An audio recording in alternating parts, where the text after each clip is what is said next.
Hi friends, this is Miss Medico channel, and today's video lecture is about the cell structures of bacteria, virulent factors and toxins. Today we will learn these one by one.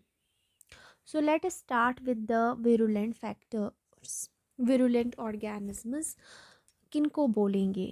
Virulent organisms की definition अगर देखेंगे तो virulent organisms are those that can cause disease. Virulent organisms हम उनको बोलते हैं जो disease cause करते हैं. जो भी diseases causing organisms है उन्हें हम virulent organisms बोलते हैं. ये डिजीज़ काजिंग ऑर्गेनिज्म्स जो है उनको हम विरुलेंट बोलते हैं. The virulence of an organism is the degree of organisms pathogenicity. Virulence of organism हम बोलेंगे कि इसमें डिग्री ऑफ पैथोजेनिसिटी किस हद तक ये ऑर्गेनिज्म पैथोजेनेटिक है वो उसका विरुलेंट फैक्टर होता है, वो उसकी विरुलेंस होती है. तो अगर हमें कोई बोलेगा कि विरुलेंस क्या है, एक ऑर्गेनिज्म की विरुलेंस क्या दर्शाता है, तो वो डिग्री ऑफ पैथोजेनिसिटी दर्शाता है. विरुलेंस जो है वो डिपेंड करता है सेल, जो बैक्टीरिया के सेल्स है, अभी हम बैक्टीरिया की बात कर रहे हैं, तो बैक्टीरिया के सेल स्ट्रक्चर्स पे डिपेंड करता है और बैक्टीरियल एंडोटॉक्सिन्स और एक्सोटॉक्सिन्स पे विरुलेंस डिपेंड करता है. तो हम लोग सेल स्ट्रक्चर्स को इस वीडियो में देखेंगे कि बैक्टीरियल सेल स्ट्रक्चर्स जो है जो विरुलेंट एक्ट करते हैं वो क्या है, तो वो हम नज़र डालेंगे. बिफोर दैट हमें पता होना चाहिए कि बैक्टीरियल सेल जो है उसका एक मेम्ब्रेन होता है, एक सेल वॉल होता है. ये बैक्टीरियल सेल है. हमने ऑलरेडी सेल वॉल जो है वो एंटीमाइक्रोबियल्स जब हमने पढ़ा था तब हमने वो डिस्कस किया था. इस वीडियो लेक्चर में हम लोग सिर्फ इस मेम्ब्रेन पे नज़र डालेंगे, membrane of the bacteria, this gram positive और ग्राम नेगेटिव, जो हमने स्टेनिंग के बेसिस पे डिवाइड किया है बैक्टीरिया को ग्राम पॉजिटिव और ग्राम नेगेटिव में. देखेंगे कि इनके डिफरेंस क्या है और फिर ये हेल्प करेगा हमें फर्दर स्टडीइंग में. ठीक है, ग्राम नेगेटिव बैक्टीरिया की अगर बात करेंगे तो ग्राम नेगेटिव बैक्टीरिया के पास जो है सबसे पहले लाइपोप्रोटीन लेयर होता है. लाइपोप्रोटीन लेयर जो कनेक्ट करता है peptidoglycan layer. Basically cell wall peptidoglycans का बना होता है, यानी कि शुगर बैकबोन का बना होता है सेल वॉल. यहाँ पे भी है ग्राम पॉजिटिव में पेप्टाइडोग्लाइकन जो कि थिकर होता है, 16 to 80 नैनोमीटर थिक होता है ग्राम पॉजिटिव में. ग्राम नेगेटिव में थोड़ा सा सेल वॉल होता है, यानी पेप्टाइडोग्लाइकन लेयर होती है वो बहुत थिन होती है और उसके ऊपर जो होता है लाइपोप्रोटीन लेयर होती है जो कनेक्ट करता है bacterial gram negative outer membrane को. इस वाले मेम्ब्रेन को हम बोलते हैं इनर मेम्ब्रेन.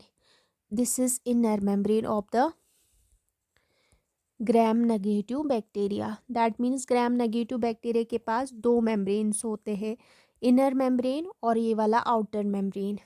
उसके बाद एक और लेयर होती है ग्राम नेगेटिव में, उसको हम लाइपोपॉलीसैकेराइड लेयर बोलते हैं.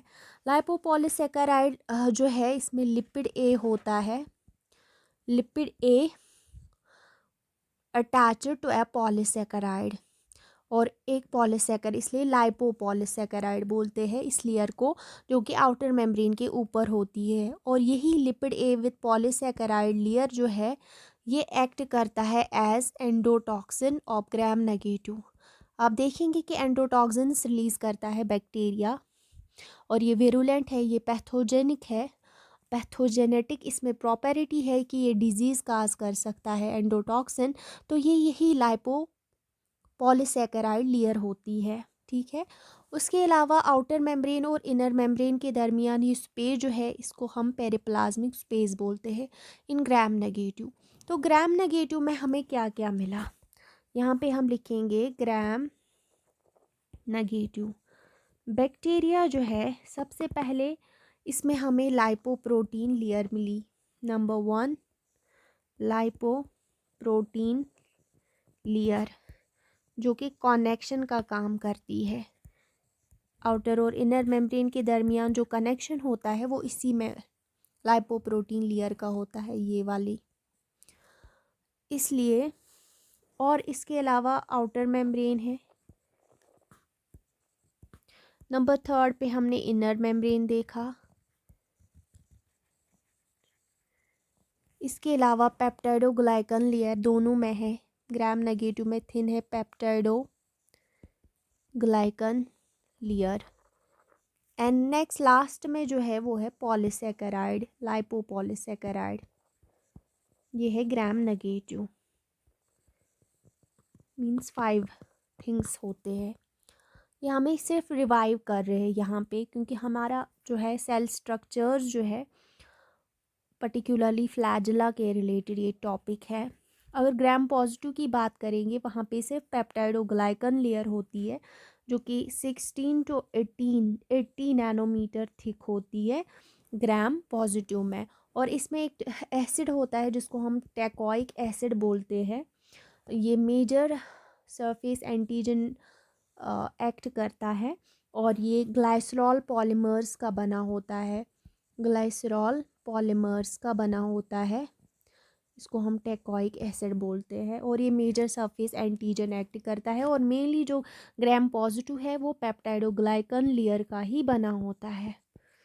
सेल वॉल और सेल मेम्ब्रेन होता है, जिसको साइटोप्लाज्मिक मेम्ब्रेन यानी inner membrane, outer membrane gram positive में नहीं होता है।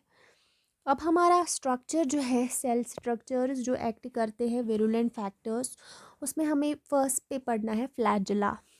ये बैक्टीरिया है और इसके एक टेल जैसी निकलती है जिसको हम फ्लैजेला बोलते हैं। फ्लैजेला डेफिनेशन सबसे पहले हम डिफाइन करेंगे फ्लैजेला है क्या। It is a protein filament that extends like long tails from cell membranes of certain gram positive and gram negative bacteria। ये जो अभी हम बोल रहे थे ग्राम पॉजिटिव और ग्राम नेगेटिव, इनमें कुछ सेल मेम्ब्रेन से कुछ प्रोटीन फिलामेंट्स निकलती है लाइक लॉन्ग टेल्स की सूरत में। These are actually protein filaments. What are flagella? These are protein filaments that extend like long tails। ये लॉन्ग टेल्स की सूरत में निकलती है फ्रॉम द सेल मेम्ब्रेन। ये सेल मेम्ब्रेन है जो मैंने अभी दिखाया, और cell membrane of gram positive, certain not all, certain gram positive and gram negative. अब फिगर पे फोकस करेंगे। यहाँ पे जो ये टेल जैसी, ये हमारा ग्राम नेगेटिव सेल वॉल है। Inner membrane, this is inner membrane जो मैंने अभी दिखाया था, तो पेप्टाइडोग्लाइकन है, और ये आउटर मेम्ब्रेन है। ठीक है, तो इसी से कुछ एक स्ट्रक्चर निकलता है जो कि प्रोटीनिशस प्रोटीन का बना होता है, इसको हम लोग फ्लैजेला बोलते हैं, फ्लैजेला। ठीक है, अब हम अल्ट्रा स्ट्रक्चर ऑफ फ्लैजेला बोलेंगे कि फ्लैजेला एक्चुअली किसका बना होता है। फ्लैजेला में 3 पार्ट्स होते हैं। फ्लैमेंट, एक तो फ्लैमेंट होता है जो ये निकलता है यहाँ से, एक लॉन्गेस्ट पार्ट जो है इसको हम लोग फ्लैमेंट बोलते हैं। फ्लैमेंट, बेसल बॉडी और hook. That means flagella is made up of 3 parts, filament, basal body and hook. ये हम लोग, ये जो रिंग्स लाइक स्ट्रक्चर्स होते हैं, रिंग स्ट्रक्चर्स जो है इसको हम बेसल बॉडी बोलते हैं, और ये कर्व्ड पार्ट जो है इसको हम हुक बोलते हैं। तो फ्लैजेला जो है वो 3 पार्ट्स का बना होता है, फ्लैमेंट, बेसल बॉडी और हुक। अब फ्लैमेंट जो है, ये वाला जो स्ट्रक्चर है मैंने दिखाया है अभी, लॉन्गेस्ट स्ट्रक्चर, इसको हम लोग फ्लैमेंट बोलते हैं। Filament is the longest part of the flagellum, जो मैंने दिखाया। फ्लैजेला का लॉन्गेस्ट पार्ट जो है, जो अभी निकला है सरफेस से, मैंने कहा ना सेल मेम्ब्रेन के सरफेस से निकलता है ये, तो ये जो है ये फ्लैमेंट है, ये जो निकला है। Filament is the longest part of flagellum extending from cell surface to tip। ये hollow होता है, rigid होता है और slender होता है, और ये it is made up of a single protein flagellin। और ये जो filament निकलता है ये प्रोटीन फ्लैजेलिन का बना होता है। ठीक है, प्रोटीन का बना होता है, सिंगल प्रोटीन, जिसको हम लोग फ्लैजेलिन बोलते हैं। अब दूसरा जो है basal body. It is a portion of the flagellum embedded in cell. It is a complex part of flagellum made up of 2 to 4 rings. अब जो ये बात है जो embedded होता है in the cell, फ्लैजला का वो पार्ट जो कि सेल में एम्बेडेड होता है. एक्चुअली ये मेम्ब्रेन होगा ना, यहाँ से मेम्ब्रेन होगा, सेल का मेम्ब्रेन, इसी में सेल में ये पार्ट एम्बेडेड होता है. इसको हम लोग बेसल बॉडी बोलते हैं. तो बेसल बॉडी जो है ये एम्बेडेड होता है सेल में. एक्चुअली बेसल बॉडी का काम क्या है? बेसल बॉडी जो होता है ये कॉम्प्लेक्स पार्ट होता है और ये स्पेन करता है throughout the cell wall. It's binding to the outer cell membrane and inner cell membrane in case of the gram negative bacteria, but in case of gram positive it is attached to only inner cell membrane, क्योंकि वहाँ पे outer cell membrane absent होता है. हमने अभी देखा gram positive में हमें आउटर सेल मेम्ब्रेन नहीं होता है. तो बेसल बॉडी जो है ये एक सुपिन का काम करती है. इट सुपिन्स. जब ये सुपिन करती है बेसल बॉडी, ये चक्कर खाती है, तो फ्लैजलम भी चक्कर खाता है in a coordinated manner to move the bacteria towards a chemical gradient. और इस मूवमेंट को हम लोग बोलते हैं, ये जो बेसल बॉडी जो है ये जो मूवमेंट दिखाती है, इस मूवमेंट को हम लोग बोलते हैं कीमोटैक्सिस. ये मूवमेंट जो है फ्लैजला ये कीमोटैक्सिस के लिए रेस्पॉन्सिबल है. मीन्स बेसल बॉडी का सुपिन ही फ्लैजलम को, इस फ्लैजलिन को, इस फिलामेंट को सुपिन कराता है. एक्चुअली ये एम्बेड होता है. और जो ग्राम नेगेटिव बैक्टीरिया होते हैं उनमें 4 रिंग्स होती है, क्योंकि उनमें 2 मेम्ब्रेन्स होते हैं, इनर मेम्ब्रेन और आउटर, इसलिए 4 रिंग्स. ग्राम पॉजिटिव में सिर्फ 2 ही रिंग्स पाई जाती है, जो कि इनर वाली 2 रिंग्स होती है वो ग्राम पॉजिटिव में पाई जाती है. और ये जो बेसल बॉडी है ये मूवमेंट के लिए रेस्पॉन्सिबल है. अब जो हुक होता है, एक और जो कर्व्ड स्ट्रक्चर है, ये एक्चुअली इसी में कर्व होगी तो उसको हुक बोलेंगे, जो कनेक्ट करता है बेसल बॉडी और फिलामेंट को. ये है हुक का काम. अब हमने कर्व्ड पार्ट जो तीसरा है वो कनेक्शन का काम करता है, जो मैंने दिखाया. अब जो है, अब फ्लैजला जो है उसके टाइप्स है. मोनोट्राइकस भी हो सकता है, mean single polar flagellum at one end, जैसे विब्रियो कॉर्री है. यहाँ पे मैंने कॉलरा का नहीं दिखाया है, उसको सिर्फ एक ही होता है, सिर्फ एक फ्लैजलम एट वन एंड, उसको हम मोनोट्राइकस बोलते हैं. Amphitrichous single flagellum at both ends, मतलब दोनों साइड से फ्लैजलम हो गए, उसको हम बोलते हैं एम्फीट्राइकस, जैसे एकैलजीन्स फिकैलिस में होते हैं. विब्रियो कॉर्री जो है वो सिंगल, उसमें ये है विब्रियो कॉर्री, इसमें मैंने दिखाया है सिंगल फ्लैजलम, इसको बोलेंगे मोनोट्राइकस. ये कॉर्रा का ऑर्गेनिज्म है और इसको हम बोलेंगे monotrichous, in single flagellum at one and.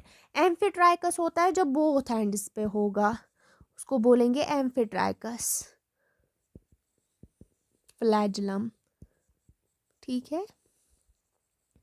इसी तरह होता है lophotrichous, tuft of flagella at one और बोथ एंड्स, जैसे स्पाइरला को होते हैं. मीन्स एक एंड पे या बोथ एंड पे टफ्ट ऑफ बहुत सारे फ्लैजला होंगे, जैसे स्पाइरला में होता है. पेरिट्राइकस जो है ऑल अराउंड द सेल, जो है अराउंड द पेरिफ्री, जो है पूरी पेरिफ्री पे लॉन्ग टेल जैसे निकले होंगे, जैसे सैल्मोनेला टाइफी में, या इकोलाई जो है इसमें पूरी बॉडी पे पेरिट्राइकस जो है.